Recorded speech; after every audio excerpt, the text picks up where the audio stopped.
¿Qué sucede en el país? Tendencias del acontecer nacional en Análisis Situacional.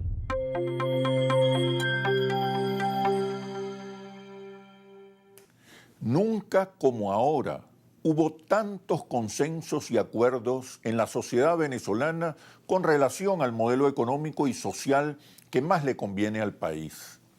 La mayoría aprueba una economía mixta y diversificada, postrentista, con mercado, con la participación fundamental del Estado, el poder popular y el capital privado. También la mayoría respalda el modelo de inclusión social, con igualdad y justicia. Los venezolanos comparten hoy una misma visión acerca de la economía y la sociedad, abandonando los extremos y moviéndose hacia una síntesis o mezcla entre el socialismo y el capitalismo, o socialismo productivo, como describen el modelo ideal los sectores populares. Desde los más humildes venezolanos hasta los grandes empresarios, la mayoría está consciente de la necesidad de preservar la paz y la estabilidad social y política, los programas sociales, la seguridad ciudadana, así como los innegables avances económicos como la reducción de la inflación, la estabilidad cambiaria, el pleno abastecimiento de alimentos y productos y el sostenido incremento de la producción petrolera. La mayoría no quiere volver a las crueles épocas de terrorismo y confrontación política.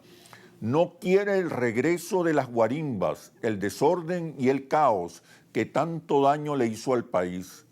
Tampoco olvidan el desprecio de las élites más conservadoras contra los pobres ni el autoritarismo social.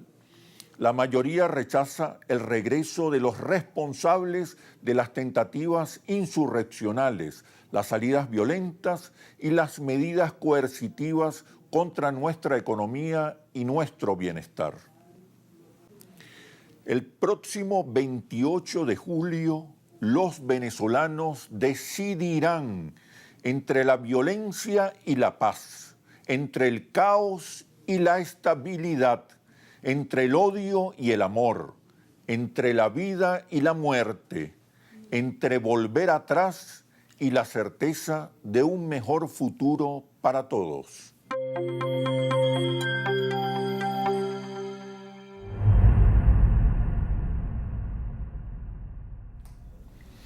Bienvenidos a Análisis Situacional.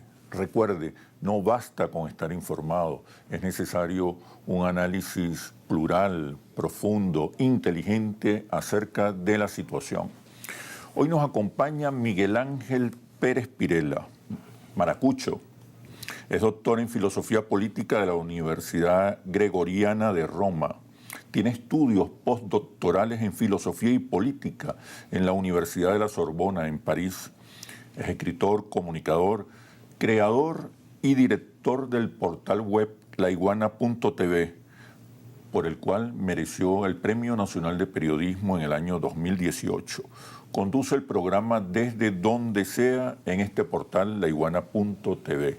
Bienvenido, Miguel Ángel. Siempre muy grato tenerte por acá a conversar, a analizar la situación. Un gran placer, Oscar, estar aquí junto contigo. ¿Cómo observas el transcurso de la campaña electoral que oficialmente comenzó hace apenas unos días, pero que ya tiene varios meses en las calles? Los procesos electorales siempre están definidos por una emoción dominante y por una demanda social dominante. ¿Cómo observas el panorama? Bueno, es una campaña, hay que decirlo antes que todo, muy particular. Una campaña que no se parece en nada a campañas anteriores por diferentes factores que van desde lo comunicacional. Es una campaña donde el componente de la comunicación 2.0, de la comunicación digital, es muy importante. Esto no quiere decir que es toda la campaña, cuidado con cometer ese craso error, pero evidentemente no solamente en Venezuela, sino a nivel planetario, ya el tema de las redes sociales, de la comunicación digital, de la comunicación 2.0, es transversal a todo el discurso de la campaña. Insisto, esto no deja de un lado el cara a cara, casa a casa, esquina a esquina, plaza a plaza. Y por otro lado es una campaña, además sui generis, porque, por así decirlo, la parte extremista de la oposición, que se ha negado sistemáticamente durante las últimas elecciones, durante las últimas campañas electorales, a participar, negando la autoridad, la legitimidad del Consejo Nacional Electoral, ahora está participando, y esto evidentemente crea reequilibrios en los factores de poder que están en juego. Seguramente observaron finalmente que el voto para los venezolanos es una herramienta para premiar, ratificar o para buscar alternativas. Para los venezolanos no hay otro camino sino la ruta democrática, electoral, constitucional. Claro, Oscar, pero hay una gran trampa detrás de todo esto. Porque qué casualidad, el extremismo opositor ahora quiere llamar al pueblo a votar, después que lo sometió a guarimbas, después que lo sometió a blackout eléctrico, después que no sometió a todos, a ti, a mí, a todos los que nos están viendo y escuchando, a penurias económicas, a intentos de magnicidio, a intentos de invasión. A muerte. A muerte y mucha, además de la que se ha evitado, ¿no? Porque el plan ha sido siempre arrodillar de hambre al pueblo venezolano. Entonces, después que durante años nos han aislado económicamente y financieramente, y yo no hablo en términos de geopolítica, no, hablo de la clase media venezolana, del pequeño empresario. Nosotros tenemos la Iguana.tv y para comprar cualquier cosa, para pagar servidores, hay que triangular, porque una cédula, un pasaporte venezolano en el mundo financiero internacional es un pecado original por culpa de las sanciones. De eso estoy hablando.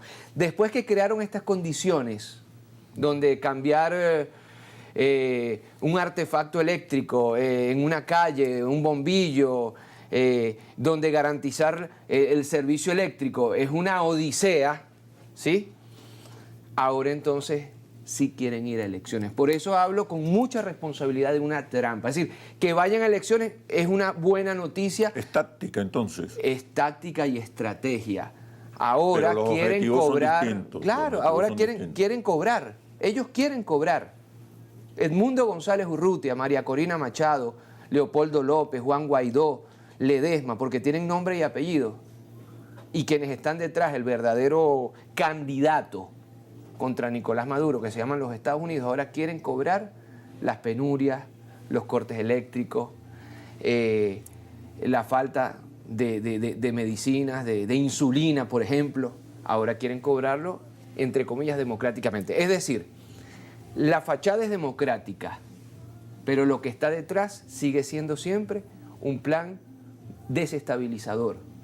Y la campaña electoral, para responder más directamente a tu pregunta, de Edmundo González Urrutia, de María Corina Machado, de Juan Guaidó, de Leopoldo López, la verdadera campaña electoral, mira lo que te voy a decir, es eso que Michel Foucault llamaba le biopouvoir, el biopoder, es decir, el poder sobre la vida, el poder sobre el corte eléctrico, el poder sobre la carne que se pudre, el poder porque la nevera está apagada, el poder del aire acondicionado que no funciona en condiciones climáticas fuertes como la tienen gran parte del país, el poder de no poder utilizar una tarjeta de crédito para la clase media internacional, el poder de no poder tener un crédito para un automóvil, el poder de haber dado una estocada muy fuerte a la economía, que no obstante sigue creciendo este año, pero los últimos 5 años, ¿qué ha pasado?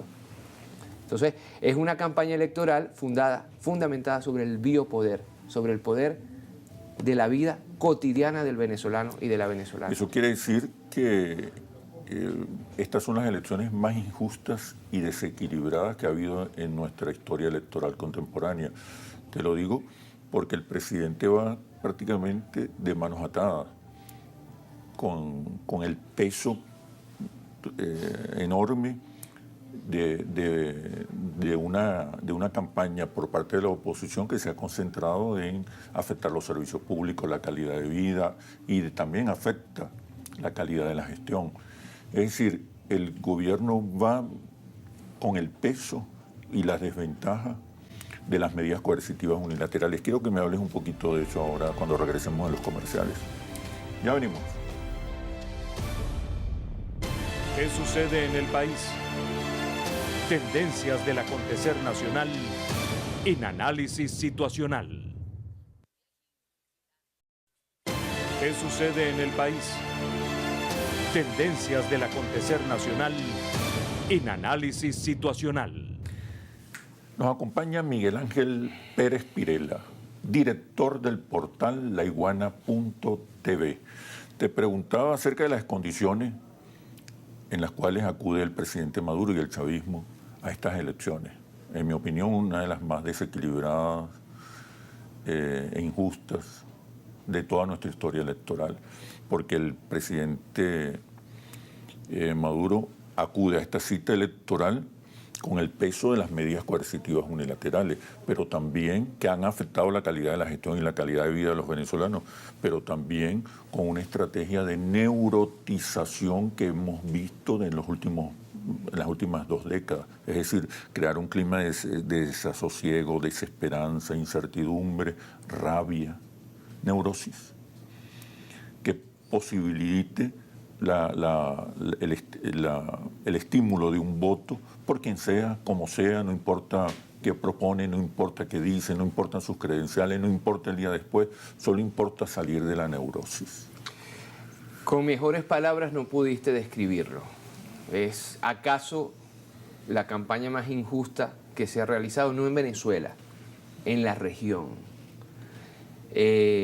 Porque es una campaña donde la extrema derecha quiere cobrar la cuenta de las sanciones, de los bloqueos, y alguien podrá decir que se trata simplemente de lugares comunes, pero, y le pregunto a los usuarios y a las usuarias, ¿acaso usted no recuerda la campaña de la muerte, cuando usted no podía salir de su casa porque le colocaban cadenas en el estacionamiento de los guarimberos? O cuando le tocaban el vidrio para ver si usted era chavista, opositor independiente, y dijera lo que usted dijera, si usted no pagaba en las guarimbas, usted podía ser hasta quemado. ¿O acaso le tengo que recordar cuando en este país nos dejaron sin siquiera papel higiénico, sin toallas sanitarias para las damas venezolanas? ¿O les tengo que recordar cuando todo el país fue apagado por un blackout eléctrico? O cuando mercenarios con boina verde trataron de entrar en medio de la pandemia. O cuando no se nos aseguró por un bloqueo ni siquiera una sola vacuna. Es decir, Oscar, estamos hablando, porque ahora todo es de colores, nos sacan un señor de la tercera edad con los cachetes caídos, nos viene una señora que llamó a estas guarimbas, mal llamadas guarimbas porque son actos terroristas, que llamó a la invasión que le pidió Israel a los Estados Unidos. Es decir, yo no estoy hablando desde una posición política, yo estoy hablando como venezolano, como padre de familia. Y me disculpa que acaso no estaré a la altura de un análisis político cuando digo estas cosas, pero es que esta campaña es de la vida contra la muerte. Esta es una campaña del biopoder. Esta es una campaña en la cual la única propuesta electoral de Edmundo González Urrutia, de María Corina Machado, de Leopoldo López y de Juan Guaidó es: si no votas por nosotros, te vamos a sancionar todavía más, te vamos a aplastar todavía más. Y esto en medio de un crecimiento de la economía venezolana de 5 puntos, dicho por el Fondo Monetario Internacional, por el Banco Mundial, es decir, dicho por organismos internacionales no precisamente afines al chavismo. Entonces, aquí la reflexión que hay que hacer, imaginémonos lo que se ha tenido que hacer para que en medio de economías que están cayendo a nivel regional y mundial, una economía venezolana está surgiendo. ¿Y si no hubiera surgido? ¿Y si las políticas económicas de los últimos meses no hubieran sido... no hubieran tenido estos efectos positivos? ¿Dónde estuviera Venezuela? Porque, y con esto termino mi respuesta, el plan para el 2024 es que el pueblo venezolano se estuviera muriendo de hambre, porque la campaña electoral de la extrema derecha es el chantaje, es la muerte, es la zozobra, es lo que tú vienes alertando desde hace no semanas, ni siquiera meses, hace años, es la neurosis. Y ahora pregunto yo, ¿es realmente esta una elección equilibrada, democrática, justa, cuando tenemos una pistola en la cabeza y es vota por nosotros o vendrán más guarimbas, más apagones, más? Esa es la reflexión que yo creo que tenemos que hacer. Y yo entiendo, sí lo entiendo, la rabia, la frustración, por no decir otras palabras, del venezolano al cual se le va la luz, al cual acaso tiene un servicio de gas precario, al cual le cuesta llegar al fin de mes. La pregunta es, ¿cuáles son las razones estructurales de esto?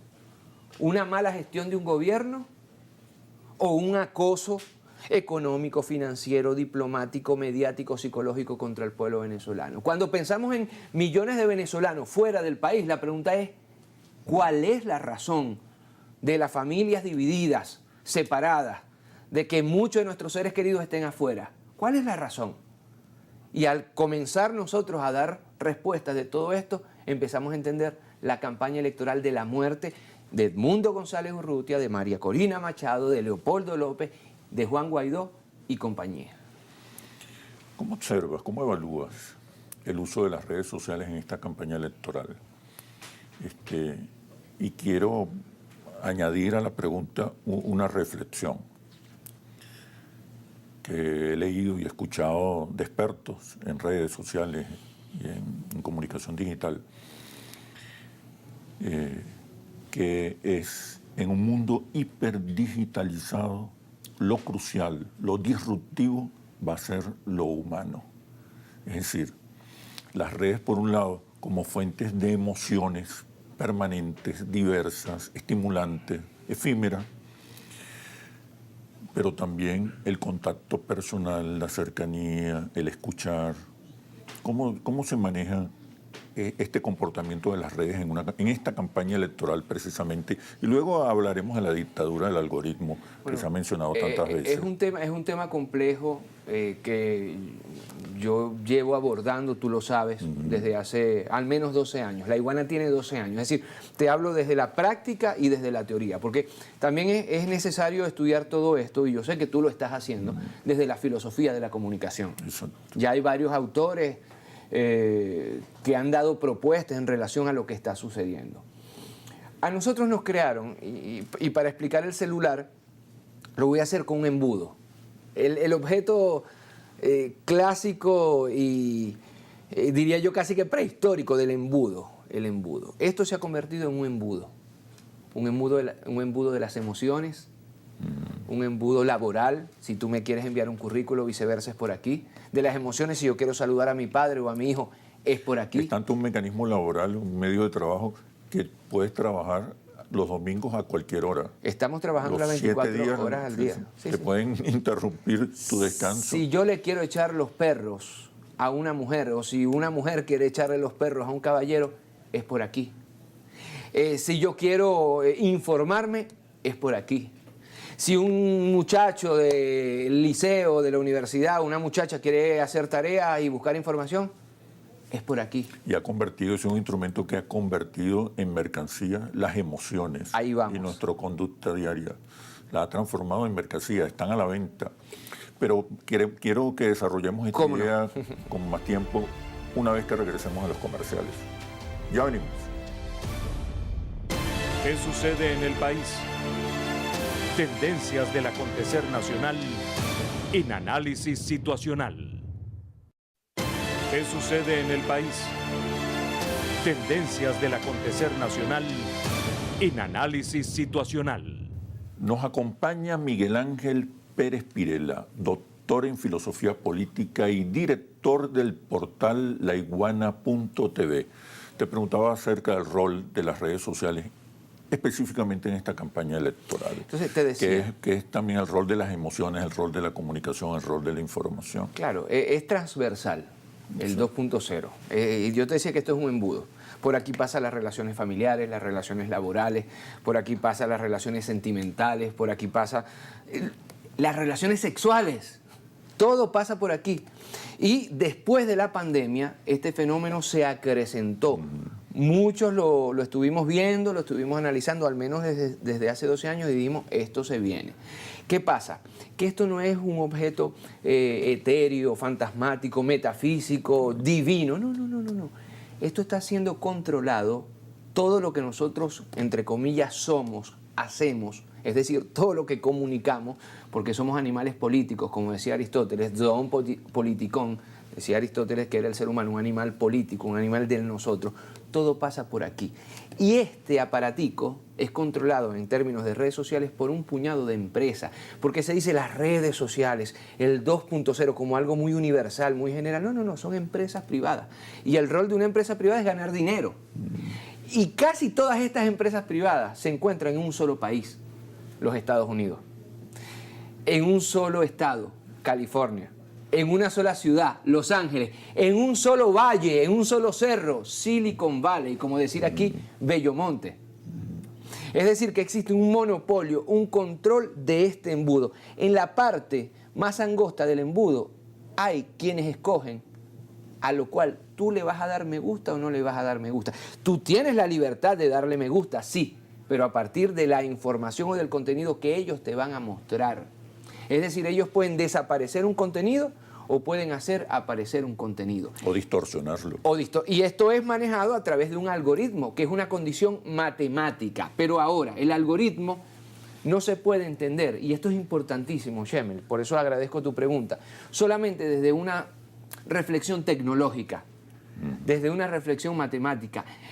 Lo matemático y lo tecnológico es el mecanismo que hace posible eso, pero detrás hay una cosmovisión colonial, hay una filosofía, hay una antropología, hay una sociología, hay una politología que tiene un proyecto para hacer que el individuo vea algunas cosas y otras no las vea. Yo puedo decir aquí, quiero pizza, quiero comer pizza, ¿qué ganas tengo de comer pizza? Y yo te aseguro que saliendo de Globovisión, a mí me va a salir una publicidad de pizza. Ya esto es muy gravísimo. ¿Por qué? Porque, y tú eres encuestadora, además de prestigio, porque nosotros estamos llenando una especie de encuesta que nadie nos ha preguntado a toda hora. ¿Qué estoy comiendo? ¿El cumpleaños de mi niña o de mi niño? ¿Qué gustos, qué colores son afines? Y porque aquí en este celular hay una cámara que te está escaneando a toda hora. Estoy contento, estoy feliz, esto me da asco, esto me gusta. Y están haciendo una especie de gran maleta con la información que nosotros a todo momento estamos dando, sin dejar de un lado que esto además es un elemento de geoposicionamiento. Es decir, en todo momento, aunque yo tenga apagada la ubicación, ellos saben dónde estoy, cómo me traslado. Es decir, no solamente tienen el contenido sentimental, el contenido laboral, el contenido familiar, sino además georreferencialmente saben incluso mis movimientos. ¿Qué pasa con todo esto? Que con todo esto hace una especie de cajita feliz, y lo digo muy irónicamente, que después es vendida a empresas como Cambridge Analytica, por ejemplo, que a su vez es vendida a otras empresas que van a impactar sobre tus gustos. Todo esto es muy grave, pero si esto lo conjugamos a la política, es más grave aún, porque esa información también se le está vendiendo a partidos políticos o algunas veces regalando. Y por eso en estos momentos los Estados Unidos tienen un control, mosca con lo que voy a decir, sobre las decisiones electorales de los ciudadanos en todo el mundo. Ahora, y con esto termino, una reflexión desde la filosofía. ¿Qué es la libertad? Decía Jean-Paul Sartre, filósofo existencialista francés, que todos los días nosotros somos nuevamente libres. No importa lo que pasó ayer. Hoy yo me despierto y a partir de mis decisiones yo vuelvo a tejer y a construir mi libertad. Eso sí, la decisión, y tú como encuestador lo sabes, viene de una información, de un contenido. Yo puedo decidir entre A y B si conozco A y B, pero si me quitan B y solamente tengo A. Y si esta A es, como tú lo acabas de decir tú, distorsionado a partir de esto, como dicen los jóvenes, B fue baneado. Ahora tengo una sola opción A y esta opción es distorsionada de acuerdo a los contenidos que ellos me están dando, de acuerdo al contenido que yo le di cotidianamente cada hora y cada segundo. Entonces, la libertad del individuo queda truncada. Y en grandes universidades del mundo, Cambridge, Oxford, Harvard, la Sorbonne, ya en grandes centros de investigación se están haciendo la pregunta, ¿puede existir democracia en un mundo donde todo el contenido que te están dando es un contenido o baneado o determinado o distorsionado. Y ahora vengo a Venezuela. El presidente Nicolás Maduro tenía hace 3 meses, por ejemplo, en cada contenido de TikTok, por decirte, 90.000 me gusta, 90.000 likes. Comenzando la pre-campaña y campaña bajó a 9.000. ¿Qué pasó con las otras visitas? ¿Por qué de pronto no aparece en las redes sociales? ¿Por qué de pronto está en una conexión en directo, una live en TikTok y es baneado y es bloqueado? ¿Por qué de pronto gran parte del contenido que nosotros estamos consumiendo por aquí es de un candidato que nadie conoce como Edmundo González Urrutia?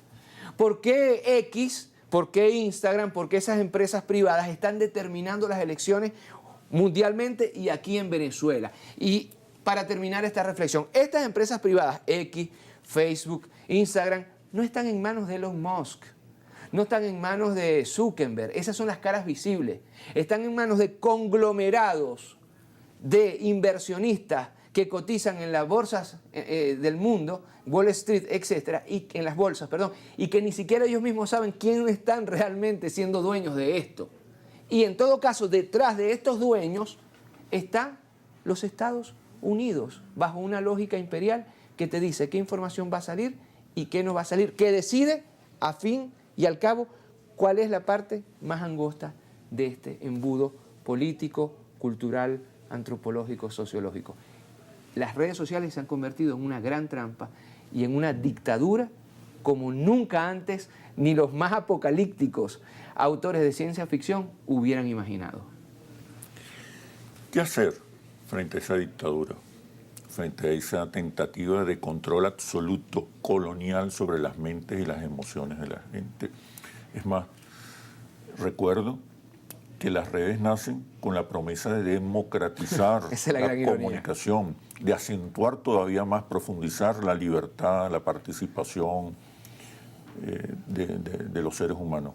Pero se han convertido en todo lo contrario. Quiero que abordemos esa reflexión, pero una vez que regresemos a los comerciales. Ya venimos. ¿Qué sucede en el país? Tendencias del acontecer nacional en análisis situacional. ¿Qué sucede en el país? Tendencias del acontecer nacional en análisis situacional. Nos acompaña Miguel Ángel Pérez Pirela, director del portal laiguana.tv. Te preguntaba, Miguel Ángel, acerca de la promesa cuando nacieron las redes sociales y se plantearon acentuar la libertad, multiplicar la libertad, la participación, que era la herramienta para que todos seamos iguales desde el punto de vista comunicacional, y se ha convertido en todo lo contrario, una dictadura del algoritmo.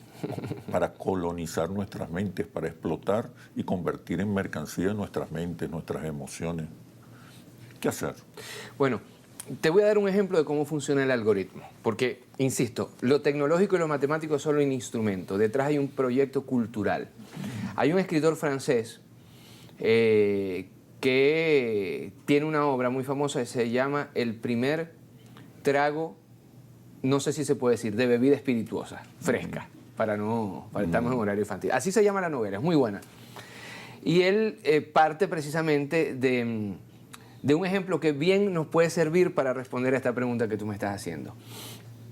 Y para explicar el escroleo, porque aquí, chiste aparte, antes estaba de moda el perreo, ahora está de moda el escroleo, es decir, y dale para abajo, y tú puedes pasar toda la noche, Oscar, escroleando Instagram, escroleando TikTok, escroleando X. Y en este tema del escroleo, entender el tema del escroleo es entender el tema del algoritmo. Porque él dice, tú te tomas, en esa novela, dice el autor francés, tú te tomas el primer trago de esta bebida espirituosa a 35 grados con aquel calor. E inmediatamente comienzas a ver todo, primero en HD y después en 4K. Es decir, el azul es azul, el rojo es rojo, así. Tienes una sensación de frescura, de alivio, de felicidad, porque sobre eso juegan las redes sociales. ¿Y qué quieres hacer? Tomarte el segundo trago para repetir la experiencia del primer trago. Y después del tercer trago, y el cuarto y el quinto, y terminas borracho y nunca vas a reproducir la experiencia del primer trago. TikTok, Instagram, X funciona de la misma manera. con la aspiración humana, con la esperanza de que algo mejor después del primer posteo va a llegar. Y terminas el primer posteo y crees que viene algo mejor y sigue y sigue. Eso genera y sigue. mucha ansiedad, incertidumbre. Dependencia. Es una droga Y adicción. confeccionada. Es dopamina pura. Es un problema no solamente, insisto, tecnológico y matemático, ni siquiera cultural, filosófico, antropológico, sociológico. Es un tema, Oscar, incluso químico. Claro. Tú tienes ansia porque tú necesitas. ¿Qué es lo que hace un ciudadano? La última cosa que hace normalmente antes de acostarse, ver el celular. Y la primera, ver el celular. Ese embudo mira, Cartesio decía cogito ergo sum, pienso luego existo. Ahora es posteo, luego existo. Me dan me gusta, luego existo. Estoy en las redes, luego existo. Es decir, yo me estoy comiendo un plato de pasta en un restaurante y no me lo degusto y no existe el plato de pasta si no lo posteo. La fiesta de una niña o de un niño de 5 años no existe si no está en las redes.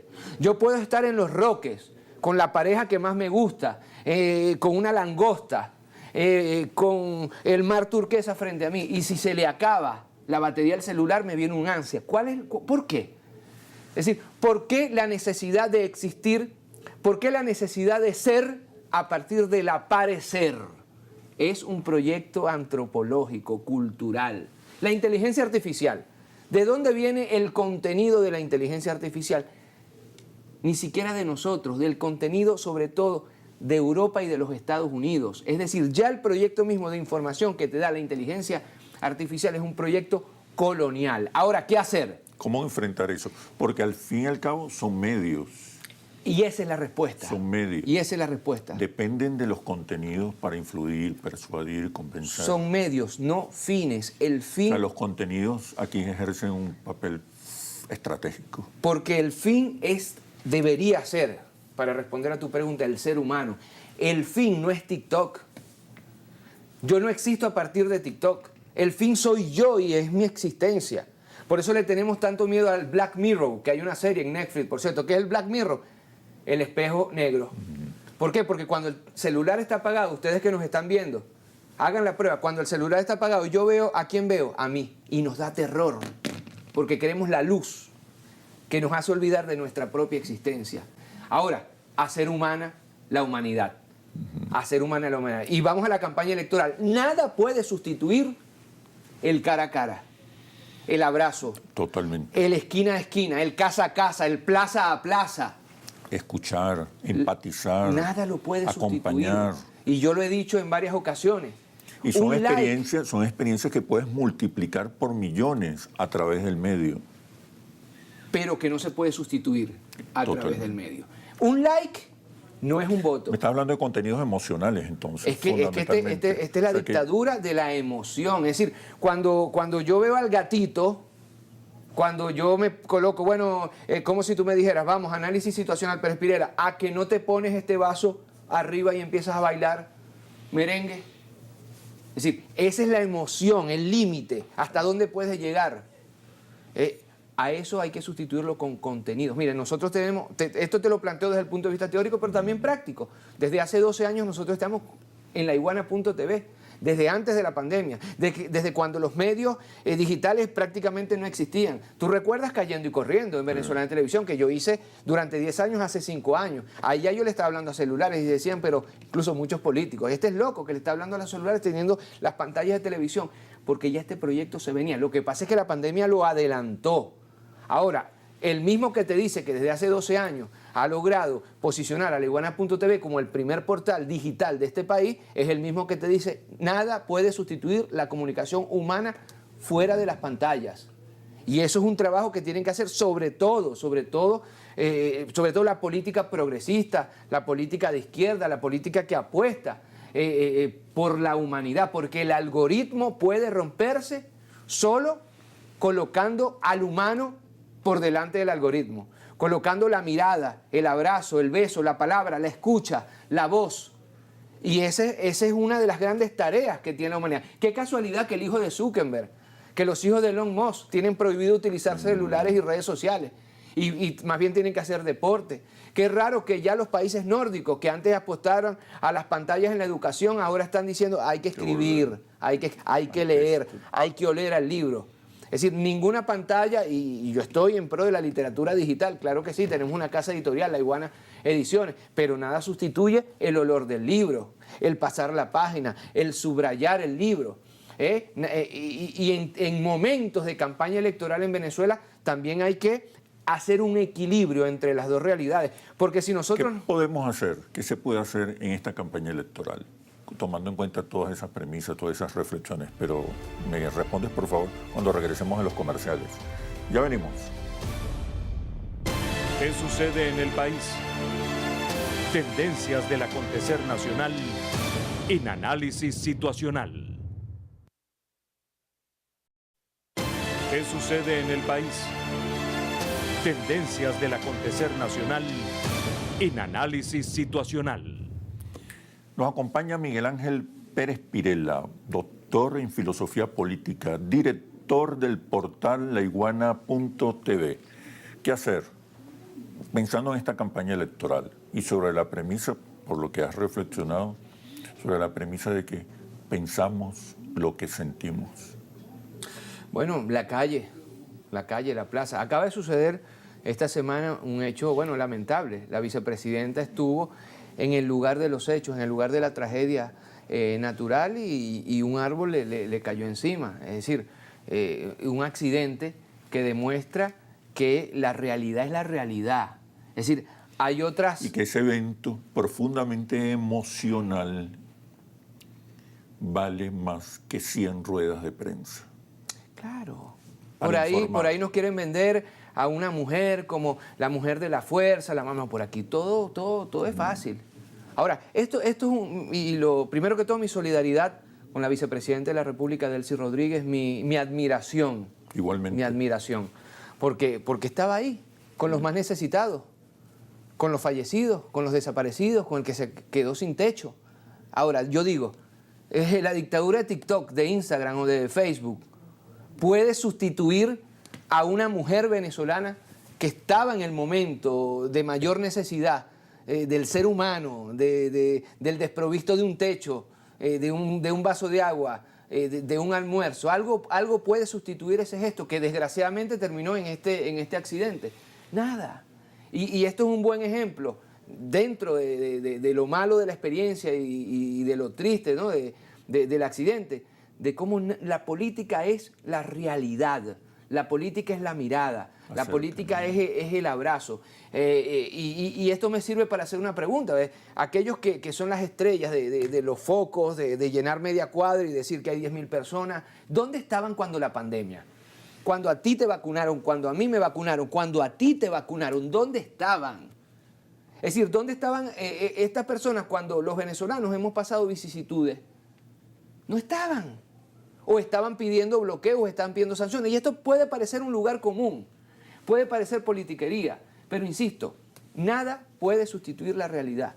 Ni la dictadura del algoritmo, ni la tecnología 2.0, ni la inteligencia artificial, porque hay algo más complejo que la inteligencia artificial, sobre todo en el Caribe y en Venezuela, que es la inteligencia emocional.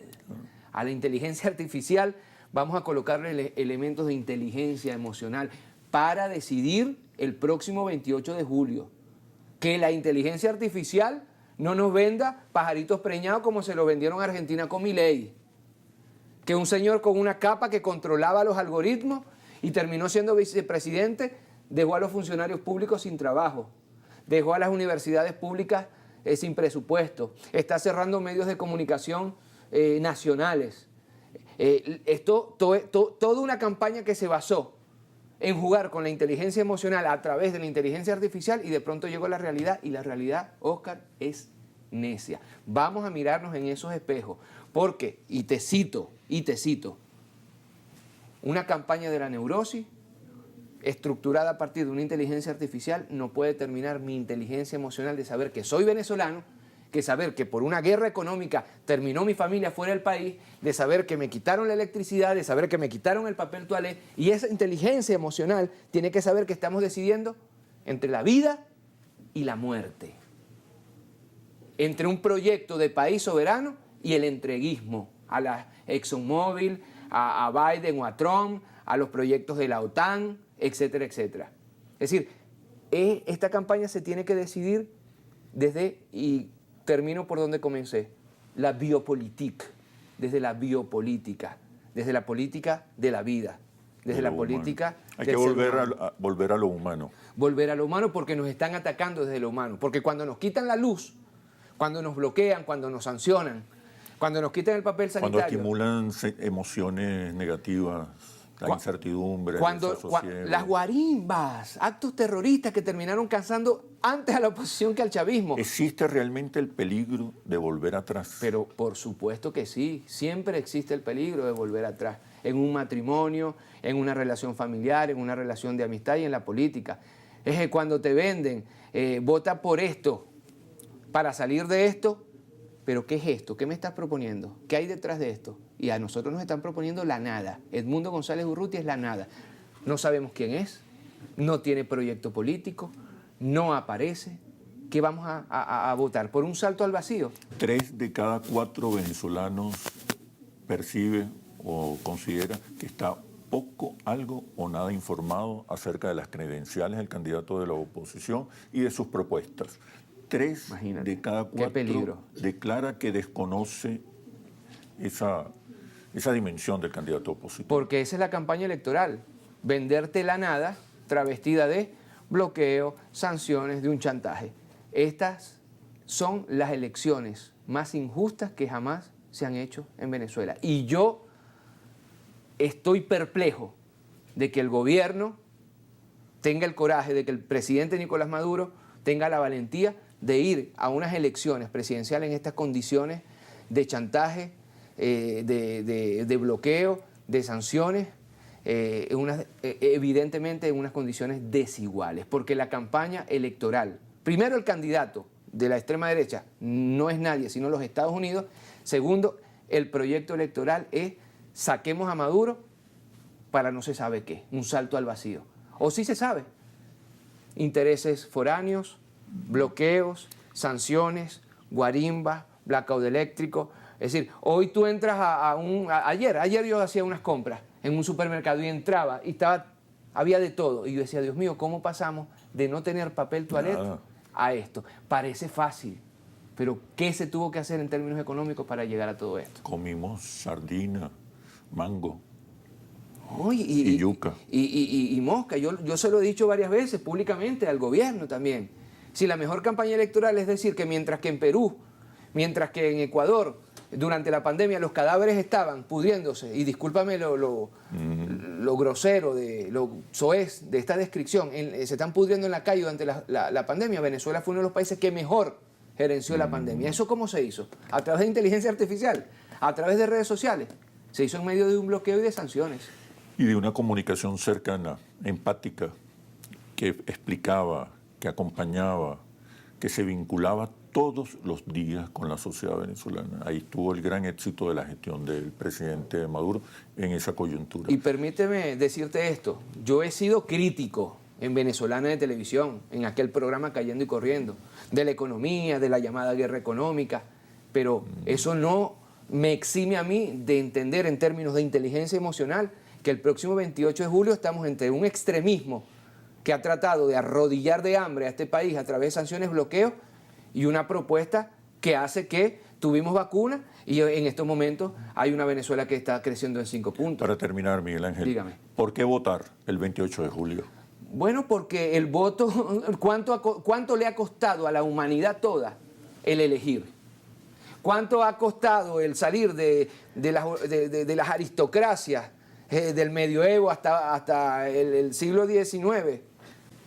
¿Cuánto nos ha costado salir de los apellidos, del linaje supuestamente de sangre azul para decidir como ciudadanos? Es un derecho adquirido que ha costado mucha sangre. ¿Por qué votar? Porque es un derecho humano que nos los hemos ganado. ¿Por qué votar? Porque quienes ahora están llamando a votar por ellos nos decían que no votáramos en las últimas elecciones. ¿Por qué votar? Porque somos libres. ¿Por qué votar? Porque somos soberanos. ¿Por qué votar? Por Venezuela, por nuestro país, por nuestra familia, por el futuro, por nuestros chamos. porque el voto es la única solución. Escúchame bien lo que te voy a decir, Oscar. El voto es la única solución que aleja la guarimba, que aleja la violencia, que aleja la guerra. Y la exclusión. Es lo único. Y en el voto somos todos iguales. Del señorote con el gran apellido, al obrero, al campesino, al estudiante, al ama de casa. Bueno, Miguel Ángel, muy interesante este análisis situacional. Muchísimas gracias. Espero que podamos conversar en vísperas de las elecciones presidenciales del 28 de julio. Seguramente tendremos otra gran oportunidad. Y muchísimas gracias. Gracias a ti. Nos vemos en un próximo análisis situacional por Globovisión, periodismo libre, independiente, responsable y veraz. Hasta pronto.